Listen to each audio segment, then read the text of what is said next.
truth is that the cybersecurity skills gap is not just real, it is widening. There are over 3.5 million unfilled cybersecurity positions globally. So the truth is, this is no longer a career path, it is a golden ticket.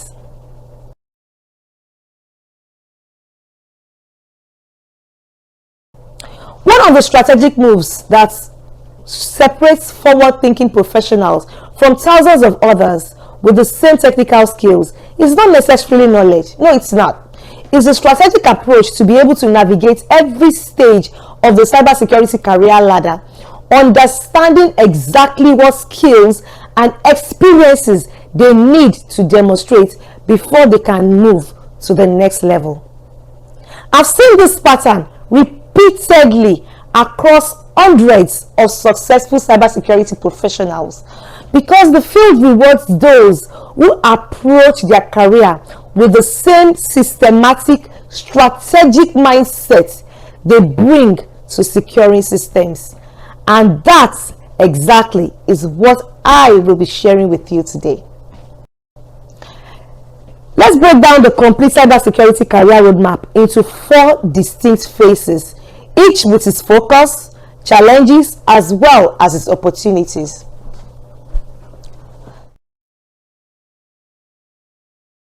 The first phase is what some people will call the foundation phase. That is when the career is between 0 and 2 years. On the tech career ladder, it is referred to as the entry phase, but we call it the appreciation phase on our ladder of learning and influence. This phase typically comes through roles like security analyst, a tier 1 SOC analyst, or a security administrator.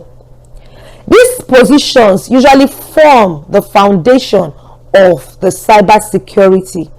The key focus during this phase is not specialization, it is building breadth across multiple security domains. So it is important to understand the basics of network security, endpoint protection, identity management, security monitoring, as well as incident response. One of the biggest mistakes that I see people making at this stage is getting lost in collecting certifications without understanding practical application. Yes, a certification like Security Plus is actually a valuable door opener, but the truth is it must be paired with hands-on experience. I need you to understand that what separates successful early career professionals is that they have the ability to create opportunities to practice security skills. Action builds momentum, and the more you practice, the better you become at it. So here are my suggestions for you. Number 1, I need you to use a simulation lab to learn and test real life skills. Number 2, ensure that you build a own lab to be able to practice your security tools. Number 3, contribute to open source security projects. Number 4, practice in capture the flag competitions. Number 5, you should volunteer for security related tasks in your current IT role. And if you are not in the IT field currently, I will advise that you start volunteering for security related tasks that pertains to the role that you want to apply for. Number 6, volunteer for non-profits or organizations that might need your skills. I want you to remember that at this stage, hiring managers are not expecting deep expertise. They are looking for security fundamentals, learning agility, as well as the right security mindset. Now, the second phase is what some people will call the growth stage. This is usually between 2 to 5 years. On the tech career ladder, it is referred to as the professional phase, but we call it the fluency phase on our ladder of learning and influence. As you progress to a level of independence on your career journey, your focus will start to shift from breadth to developing deeper expertise in selected domains. This is where your career path starts to emphasize based on your strengths, your interests, as well as your capabilities. Are you drawn more to breaking systems or doing what is called offensive security? A role like ethical hacking or penetration testing is what you need. Are you drawn to defending systems, defensive security? Roles like SOC analyst or incident response is what you need. Are you drawn to building secure systems? That would probably be security architecture. A role like junior security or cyber architect is what you need. Interestingly, are you drawn to measuring and managing risk? That is risk, or that's what some people will refer to as governance, risk and compliance, GRC. A role like risk officer or compliance officer is what you need. At this stage, I need you to begin specializing based on your interest as well as organizational needs. Yes, at this stage you have become independent and can work without guidance, but you also need to develop expertise in cloud security, application security, network defense, or even another security domain. You also need to start cultivating your communication skills, because your ability to translate technical concerns into business language will become increasingly important as you advance. Technical experts who cannot communicate effectively will hit a career ceiling very quickly. During this phase, advanced certifications like Certified Ethical Hacking or OSCP becomes important differentiators. So think about that. But most importantly, developing experience across multiple environments and threat landscapes is what you need. The professionals who accelerate through this phase fastest are those who actively seek exposure to incident response scenarios. The truth is there's simply no substitute for the exposure that is gained during actual security incidents. If your organization has not faced many incidents, I need you to consider volunteering for incident response at non-profits or participating in industry-wide security exercises. Now let's look at the third phase. This third phase is what some people will call the leadership phase, because by now you should have spent 5 to 10 years in your cybersecurity journey. On the tech career ladder, this phase is referred to as the specialist phase, but we call it the application phase on our ladder of learning and influence. At this stage, you are transitioning into roles like senior security architect, team lead, or even a subject matter expert. The fundamental shift here is from doing security work to enabling others to do security work effectively. At this phase, you are becoming more strategic than tactical. And you need to understand that your value is increasingly measured by your ability to, one, build and lead high-performing security teams, 2, develop security strategies that aligns with the business objectives, 3, be able to navigate organizational politics to implement security initiatives, 4, be able to manage security budgets and demonstrate the return on investment. Many technical security experts struggle with this transition. They have spent years being rewarded for their individual technical knowledge, and suddenly they are in positions where success depends on leadership and strategic skills that they are yet to develop.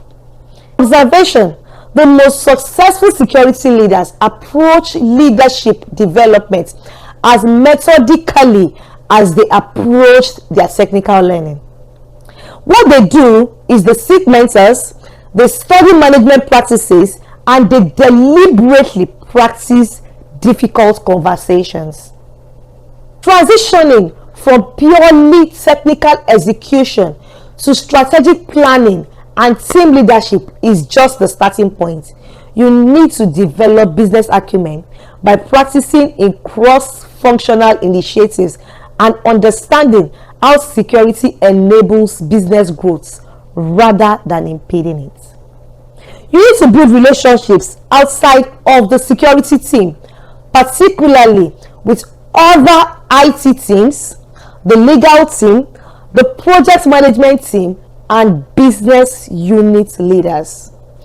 You need to understand that this is also where your professional network becomes increasingly valuable.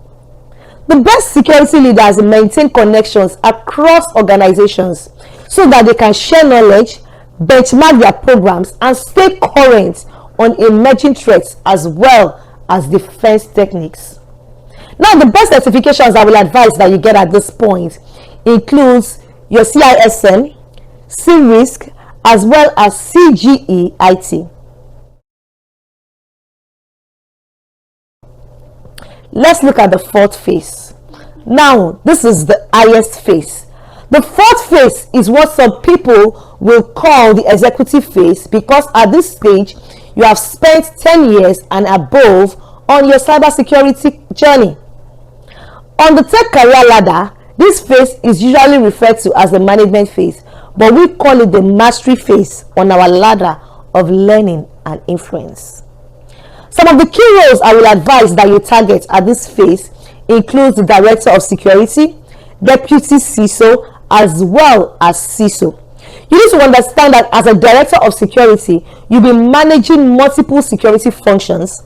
As a Deputy CISO, you are going to be supporting the CISO with operational responsibilities, while the CISO leads the entire security organization as well as the strategy. At this phase, your focus will shift from tactical security operations to strategic risk management as well as business enablement. Modern CISOs are business executives first, then security experts second. They participate in business strategy discussions at the highest level. They translate cybersecurity risk into business terms. They align security investments with business priorities. They navigate complex regulatory requirements, and they manage board level communications about security posture. Some of the essential skills I will advise that you develop at this phase includes executive communication, especially the ability to translate security concepts for board members as well as the C-suite. Risk quantification is another skill that you need to develop, especially your ability to express security risk in financial terms. Their methodology is a very important one. Number 3, you need to develop a skill in regulatory expertise. You need to understand global compliance requirements across different industries. Number 4, you need to develop strategic business partnership. By aligning security initiatives with business objectives as well as innovation. Number 5, you need to understand crisis management by leading the organizations through major security incidents. Number 6, you need to understand budget management. You can do this by optimizing security investments for maximum risk reduction. Now what I want you to understand about this phase is that the technical foundation that you built early in your career will inform the strategic decisions that you will make at this stage. You cannot effectively lead security at this level without understanding the technical fundamentals, but your day-to-day focus will never be technical or most times it will rarely be. It's going to be strategic most of the time. You need to understand that at this level, your focus will shift from technical details to enterprise risk management and strategic direction. You will need to communicate effectively with the board, balance competing priorities, and advocate for appropriate security investments. The certifications I want you to consider at this phase includes CCISO, that's the East Sea Council CCISO actually, as well as GIACS GSE. The modern cybersecurity leader is not just a technical leader, but a business executive who happens to specialize in cybersecurity. The most effective CISOs that I have worked with maintain their technical credibility while developing the business, leadership, and communication skills that are required at the executive level. They are multilingual. They are fluent in both technical security and business language. I want you to know that throughout these 4 phases, there are 3 make or break transitions that will determine whether you will advance to the highest level as a security professional. Number 1, your ability to shift from technical expertise to a leader. This requires shifting from solving technical problems yourself to enabling others to solve them. Number 2, your ability to shift from being a security police to becoming a business partner. What that means is that you need to evolve from always saying no to security risk to saying yes. And here is how we can do it more securely. Number 3, shifting from a tactical mindset to a strategic focus. What this involves is your ability to lift your perspective from immediate threats to long-term risk management that is aligned with business strategies. You need to know that the professionals who navigate these transitions successfully are those who recognize them ahead of time and deliberately develop the skills that are required for the next level ever before they are promoted to that level. I want you to know that beyond the traditional progression that I have just explained, several specialized paths have emerged that can accelerate your journey. The first one is cloud security.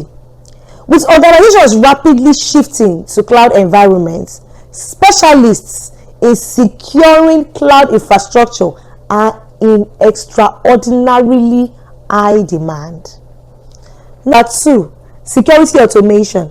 As security tools are proliferating, the ability to integrate and automate security processes will become more increasingly valuable.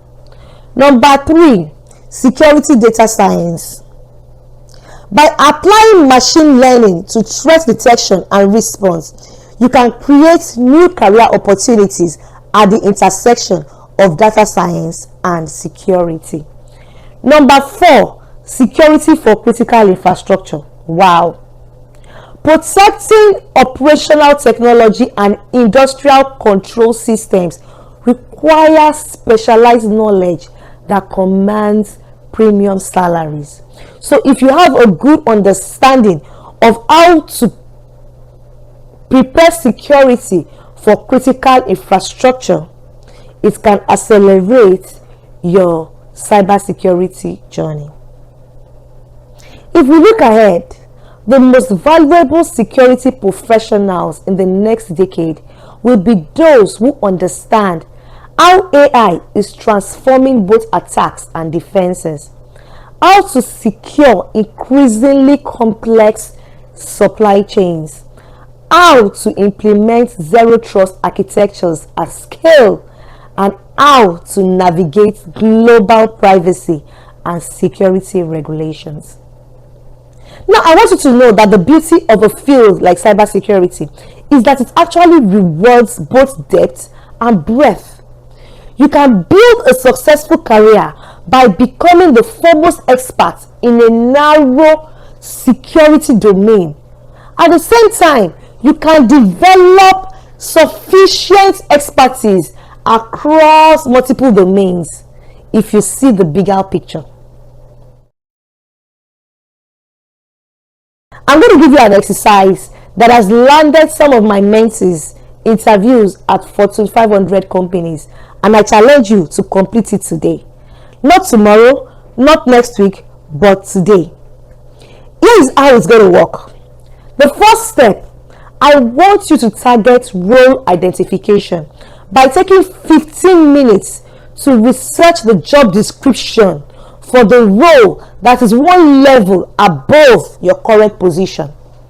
Now, if you are not in cybersecurity yet, I need you to look at entry-level security analyst positions.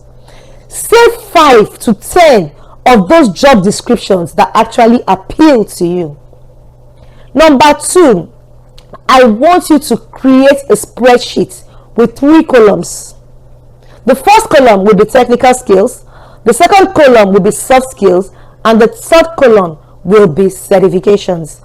What you will do is that you are going to review each job description and extract every requirement listing, each in the appropriate column.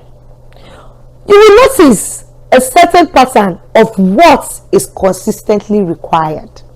Now, the third step, I need you to honestly rate yourself on each skill on a scale of 1 to 5. This is what you are going to do. Number 1 means you have no knowledge. Number 2 means you have basic understanding. Number 3 means you have practical experience. Number 4 means you have advanced proficiency. And number 5 means you actually have an expert level of mastery. You are at your mastery level in that particular skill. Now, the number 4, I need you to identify the 5 most common requirements where your self-assessment score is 3 or below. You need to know that these are going to be your high priority development areas. Number 5, I want you to look at those areas that you have identified. Define one specific action that you can take in the next 30 days to begin developing that skill. Tell you why this exercise is very powerful. It transforms the often overwhelming prospect of career advancement into concrete actionable steps. It cuts through the noise and focuses your development efforts precisely where they will deliver the greatest career impacts. Today, I'm going to challenge you to complete the exercise today. Believe me, it's not going to be easy. It's going to take you a minimum of 2 hours of focused work, but those 2 hours will give you more clarity and momentum than months of unfocused work. I'm going to leave you with something extremely important to remember as you go on your cybersecurity journey. When you choose cybersecurity as your career path, you are not just choosing a lucrative profession. Yes, it certainly can be that, but the truth is you are choosing to be part of the shield that protects our increasingly digital society.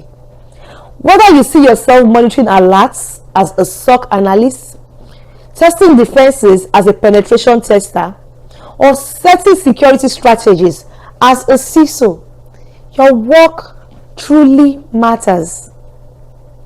As you progress through the phases of your cybersecurity ladder, as well as your career, from building technical foundations to strategic leadership, I want you to ensure that you never lose sight of the impact that your work has. In a field where burnout is common, it is this sense of purpose that will sustain the most successful security professionals. For investing this time in your career development. Now go do that gap analysis and let's build a more secure digital world together. One career, one organization at a time. Until I see you in the next video, have a beautiful and amazing day.